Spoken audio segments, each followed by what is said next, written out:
the West today, we live a fast life. We sleep less, eat more, think quick, and text in shorthand. We live as individuals with credit cards that make everything affordable. In a godless world where sex is everywhere but in the bedroom, democracy is for dreamers, and a couple with kids is an endangered species. Very confusing. No time for clear thinking and no money for a good education. And yet, education is the West's greatest achievement. Lopped off the top from aristocracy and clergy, education was broadened into the masses. It's made the West the West. But we're losing our faculties in this modern blizzard of moneyed lives. The 3 R's are history. Teachers are trivialized, and educational institutions are the new beggars.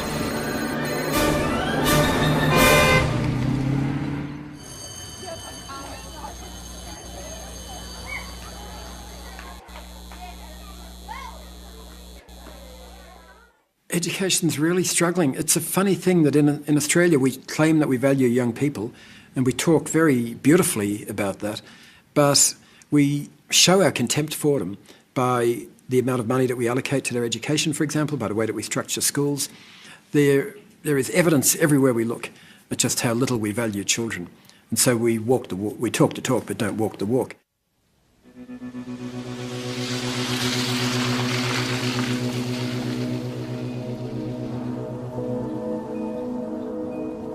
On this patch of Australian Arcadia, one man is attempting to reacquaint school students with the wonder of learning. Yeah, I really see wisdom as pretty high on the curriculum, but I wouldn't put it in those words. I wouldn't timetable wisdom for an hour a day, much as I'd like to. But I want to give people experiences that will help them understand life as a more complex and even baffling force than they have previously understood it to be. And I guess it's like that quote from T.S. Eliot, we had the experience but we missed the meaning. You can acquire wisdom by reading. Books like Siddhartha by Hermann Hesse, that was a big one for me and still is, I guess. John Marsden is a best-selling children's book author, and despite his commercial success, he's staying at the front line of education. This is that in a book, the plot is also a character going from here to here, ignorance to awareness. Harry Potter is ignorant. He has no idea of his own qualities, his own abilities. He doesn't even know how his parents died. But by the end of the first book, he's pretty aware. It's like our understanding of how to get to wisdom has changed, and our prioritising of it has changed. I think it's seen as a rather frivolous or trivial or irrelevant pursuit in modern life, and schools naturally reflect that, so there's very little attempt to develop that in most schools that I've seen. Indeed, school these days is more about hothousing kids into university to get a vocation that'll earn a decent position at the salary trough. His mindset is shifting from humanity and friendship and enjoying life to not enjoying it, but how can you use it to your advantage? So people are used to enjoy life, and that's what people want to do, but they're usually so caught up in thinking, I want to enjoy life, but I have to make it work for me. And in having that mindset, they're then taken away from things like English into maths and economics, because they're the things which will get you money. Macbeth and his wife are ignorant and remain ignorant for too long. By the time they start inching towards awareness again, it's too late. They're doomed by their ignorance. What I like at university is always the arts faculty, because that is the only faculty which is dedicated to opening people's minds. Every other faculty, by necessity, is dedicated to closing your mind and causing you to focus more and more intently and specifically on one area. And so my bias towards arts is because it is designed, the whole concept of it, the whole principle of it, the purpose of it is to open the mind, and to, by learning history and psychology and Japanese or whatever, you become a more aware and inevitably wiser person.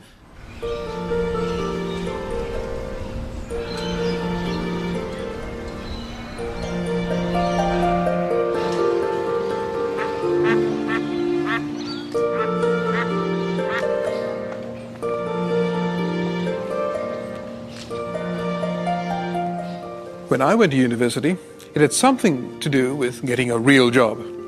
But really, it was about learning how to think.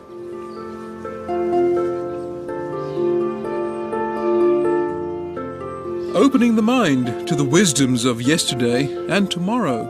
After all, what is the West if not a rich palette of deeply layered societies that are crucibles of infinite science, disciplined industry, provocative art, music and architecture? If there's one thing that I learned after years of stumbling through schools and universities, it was to ask, why? But why? Why? Why am I here? Why reach beyond my grasp? Why is about the limitless, even the spiritual. I think there's such a thing as a calling. I know it's unfashionable to say that these days, and I've always felt that doing theoretical physics is my calling, that I was born to do it. It's in my soul. And from the earliest age I can remember, before I even knew what physics meant, I was fascinated by the idea of atoms and stars and hidden things, wavelengths of electromagnetic radiation we couldn't see but were going right through us. All of this really fascinated me, the idea that there is a sort of hidden realm just around us, or maybe just look up in the sky. There's a wonderland up there just above our heads.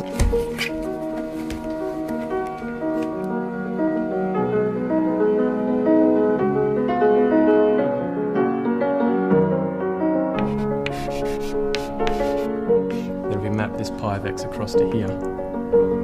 It'll get mapped to phi pi of x.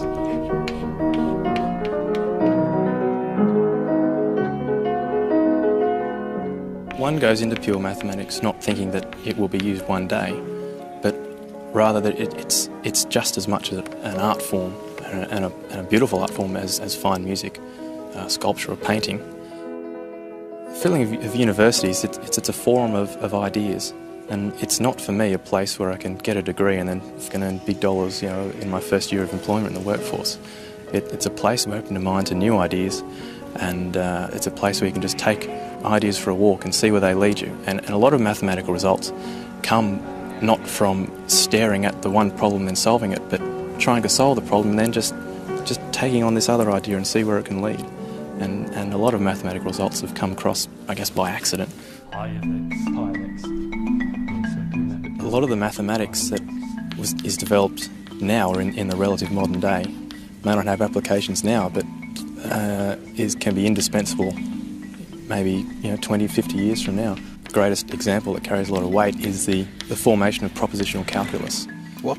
Of propositional calculus, which is a form, it's a sort of a formal language of expressions and implications, which probably seems very, very irrelevant to a normal conversation, but is completely indispensable if you're going to write computer programs. All that sort of formal language has to be given into the computer so the computer knows precisely what needs to be done. Another aspect is coding systems, elliptic curve cryptography. Without elliptic curve cryptography, we wouldn't be able to have all these secure information systems that we have today. In English, that translates to, you'll never know when that'll come in handy. But that intellectual walk in the woods does take a little faith, not to mention patience. Qualities that are being forced out of fashion by a short-term, results-driven world.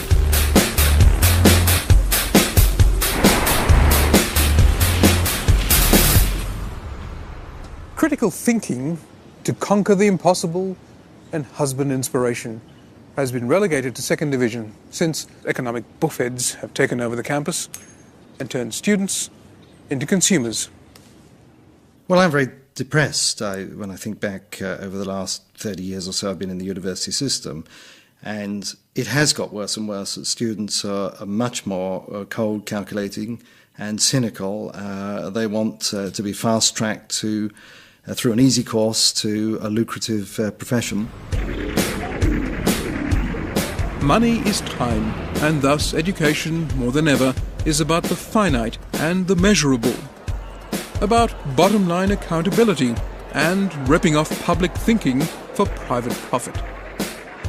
you actually don't want knowledge in control of large corporations. You have to recognise that there's a difference between private interest and public interest. You wouldn't want all the knowledge we have about tobacco, for instance, being generated and owned by the cigarette companies. There are lots of points where market forces protect themselves rather than protect the public, and specifically rather than protect the public.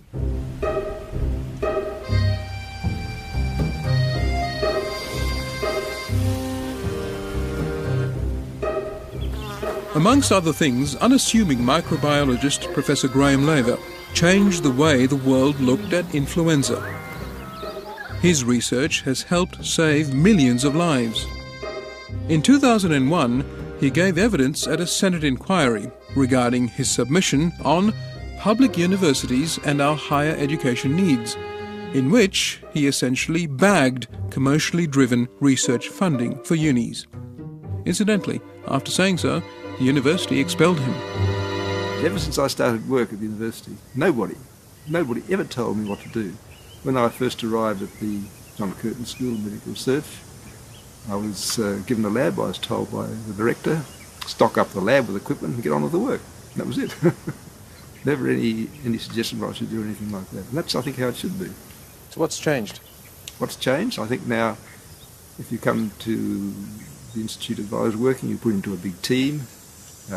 You're told what to work on, and a lot of the work you do is thought to have commercial application, and commercial rules apply. In other words, you can't talk to people freely about the work, you can't discuss it, and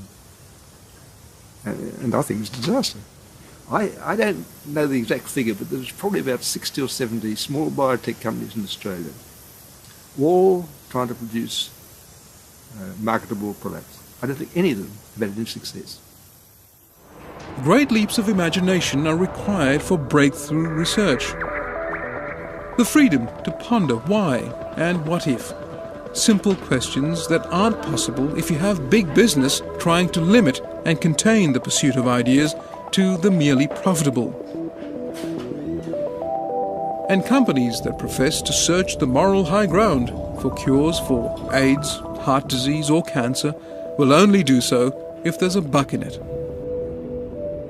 Be it science or arts, schools and universities have been the intellectual guardians and warriors of Western culture. What we are giving up on are intellectual adventures, most of which will end in making this world a better place to live.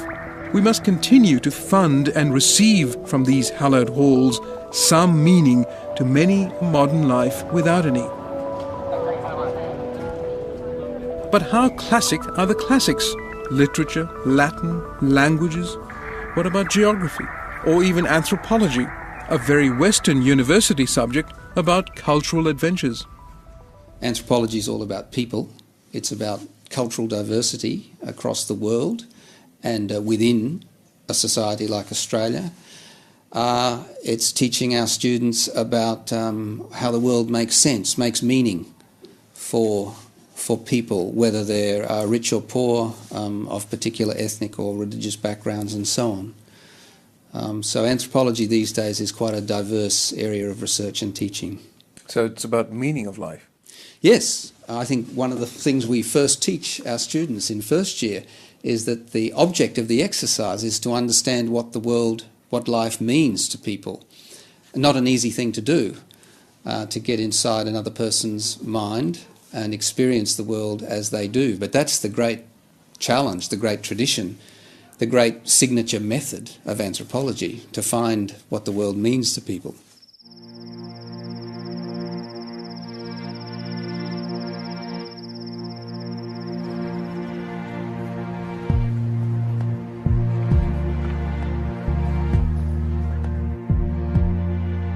The big challenge in a country like Australia, I think, anthropologically speaking, is how do people connect with the nature of the continent and with its species of plants and animals and its environments.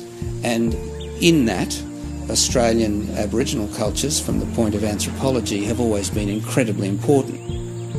You can't work for many years with the detailed bodies of Aboriginal knowledge just about plants and animals and topography and landscapes without realising that that culture has a huge amount to offer the rest of the society in its future development and negotiation of an identity in the land. But the rest of society's not interested anymore. Learning from the past is redundant in big city life. The only education required to get ahead today is one that'll earn enough to get a mortgage, a new car, and an annual holiday. Bottom line is that there is a bottom line. The West's greatest achievement is being priced to sell, like factory trinkets to straight-A students with a loan and Johnny Foreigner with a fistful of cash. It's unseemly and unfortunate that after 2,000 years of civilization built upon intellectual reason and scientific rigour, Western education is being reduced to survival of the richest, offering a lolly bag of lucrative, market-friendly, dumbed-down degrees. So long, Socrates. We should be thinking about who we are, how we are, and why shit happens infinitely, in the quest to make us better people, and not creating a country of intelligent fools who can count but can't think. Now, knowledge is easy to access, but it's very difficult to discriminate knowledge. Overwhelmingly what we must be about is knowledge discrimination. You can go to the internet, you can put in search, you can get every topic that you possibly want. You can access the information, that's not a problem. What is a problem is to know what is sensible, what is relevant, and that's this deeper understanding which takes you through to wisdom. But can wisdom get you a job today? A lot of parents would say, well, you know, arts and humanities won't get you a job. Yeah, I've done okay out of the arts and humanities, and so do lots of people. That's a really... I come across that line of argument all the time with young people who want to be authors, and their parents inevitably say to them, get something behind you first, as though it's some kind of sequential progress in your life, that first you become a dentist and then you become an author, when of course it doesn't work like that at all. If you want to write, you'll find a way to write no matter what you're doing anyway, but to foster that instead of to prioritise it at such a low position is to deny the drive of the person who has that as their passion. What happens is that interest in the humanities waxes and wanes in response to quite short-term shifts in public opinion. But specialised knowledges are important to maintain, and you have to maintain them even if sometimes they're unpopular. Now, in our case, in Australia, our expertise in Asian studies generally has run down dramatically. You know, it is the case that when relief teams went into parts of Indonesia after the tsunami and the earthquake, they did not have a single person with them who could say in the local language, where does it hurt? At that very basic capacity of having the languages, let alone knowing what are the kind of kinship structures there, how does the society work, what's the best way to inject help so it actually has diffusion and repercussions throughout the society. All of those things need to be known. You don't know what kind of knowledge you're going to need in the future. If you're going to have commercialised knowledge, it's got to be balanced by at least as much investment in knowledge for its own sake, simply because commercial knowledge will only support its own short-term objectives. We want this nation to have long-term objectives, and to do that you've got to provide a knowledge base that is wide as it possibly can be.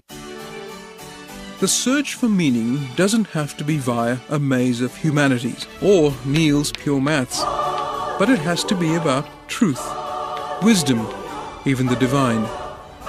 But let's not trip up on the rhetoric. We say we want our children to have the best education possible, to be responsible and civil to one another. But in many of our schools, we refuse to teach right and wrong. We say we want to encourage virtue and honour among the young, but we're loose with ethics and ridicule talk of morality. We say education is an investment, yet we now discount the intellectual heroes who underwrite this Western life by forcing them to join our mindless pursuit of money. We're giving up on our history. History, I've been arguing, is a story about where we've come from and where we're going to. And stories aren't just luxuries, they're what hold a whole society together. Now, if you eliminate the passing on of these stories from generation to generation, which is really what we're doing with our education system, you've undermined the very foundation of your society.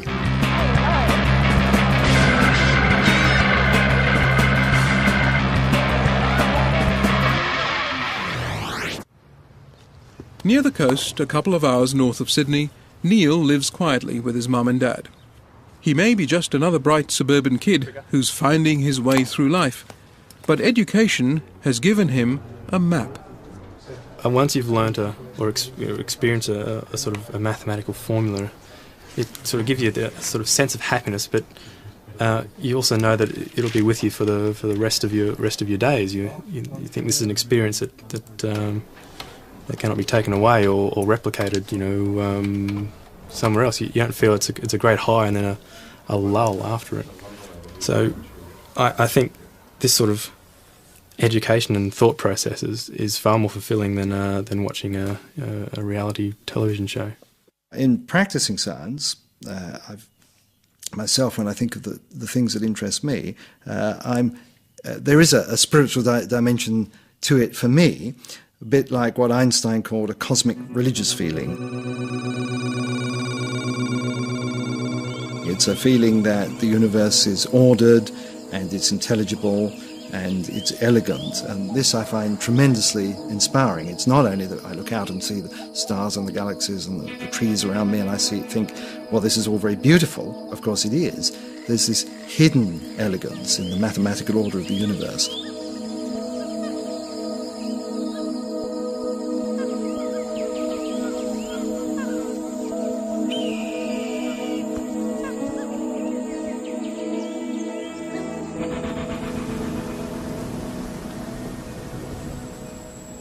What's wisdom, you think? I think it's having a sense of how to deal with situations, deal with every situation, and not stuff things up, really. Just to be yourself and to have your sense of freedom and knowledge and use it and apply it in your life. So if I'm about to enroll my kids in your school, what's going to make me feel good about putting them here, There's 1,100 acres of bush here, which is very important to me because I think there is something intrinsically good for the human soul about getting your hands dirty, plunging your hands into the earth, growing vegetables, growing flowers. There's something inherently good about rolling down hills and climbing trees and running free. And I think also the fact that we will establish an atmosphere which is warm and welcoming and a joyful place, a place full of surprises, a place full of laughter, a place full of music and beautiful things. Surrounding people with beauty is important too. Who cares if we pump out another herd of lawyers or another deck of finance gurus? But I care that pretty soon there'll be no one left to translate the Latin mottos of our sandstone universities.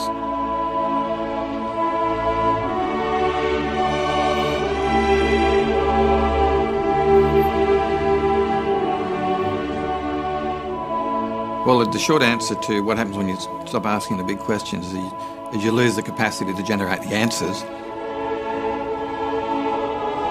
I want to lend my ear to great ideas, mad music, delicious writing, and undaunted imagination. All of that made the West that I loved, and children of a lesser education will only swell the tide of the West's meaningless decadence. It's made the West, but we're losing our faculties in this modern blizzard of moneyed lives.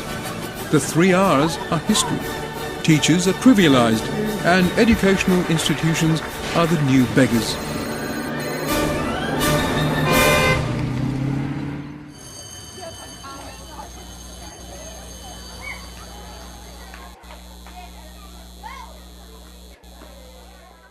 education's really struggling. It's a funny thing that in Australia we claim that we value young people, and we talk very beautifully about that, but we show our contempt for them by the amount of money that we allocate to their education, for example, by the way that we structure schools. There is evidence everywhere we look at just how little we value children. And so we talk the talk, but don't walk the walk. Success, he's staying at the front line of education. This is that in a book, the plot is also a character going from here to here, ignorance to awareness. Harry Potter is ignorant. He has no idea of his own qualities, his own abilities. He doesn't even know how his parents died. But by the end of the first book, he's pretty aware. It's like our understanding of how to get to wisdom has changed, and our prioritising of it has changed. I think it's seen as a rather frivolous or trivial or irrelevant pursuit in modern life, and schools naturally reflect that, so there's very little attempt to develop that in most schools that I've seen. Indeed, school these days is more about hothousing kids into university to get a vocation that'll earn a decent position at the salary trough. His mindset, it's shifting from humanity and friendship.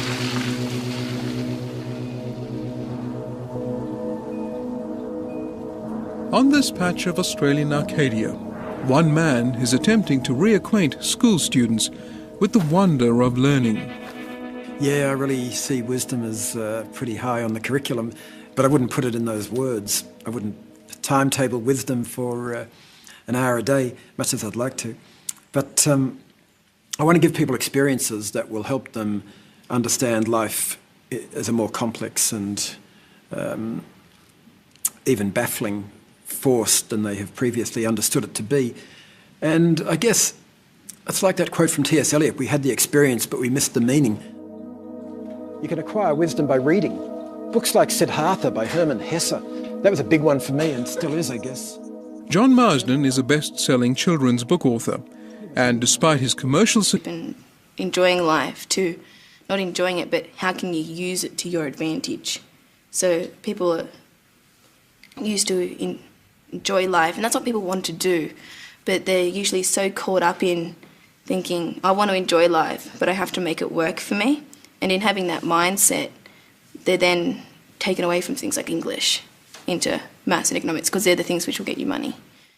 Macbeth and his wife are ignorant and remain ignorant for too long. By the time they start inching towards awareness, again, it's too late. They're doomed by their ignorance. What I like at university is always the arts faculty, because that is the only faculty which is dedicated to opening people's minds.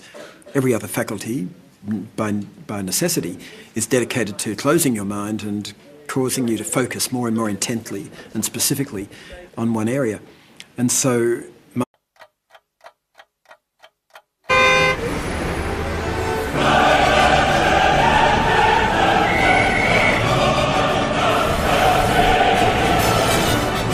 In the West today, we live a fast life.